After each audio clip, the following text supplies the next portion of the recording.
guys, thanks for tuning in. This quick tutorial will show you how to unpublish and delete blog posts on your Wix blog. Let's get started.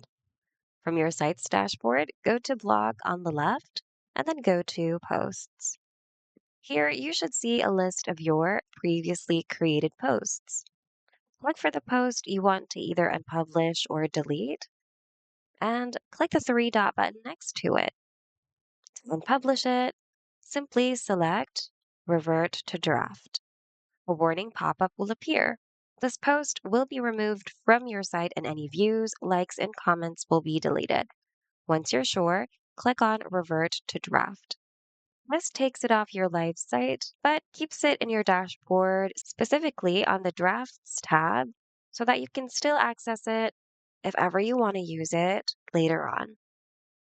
And if you want to delete a post entirely, you can click the three-dot button next to it and select Move to Trash.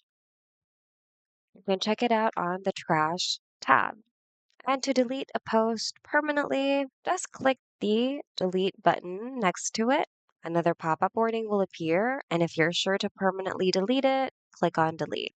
It will totally be removed from your dashboard, and you will no longer be able to access it.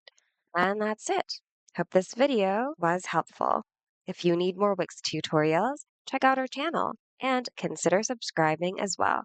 Thanks for watching and see you guys in the next video.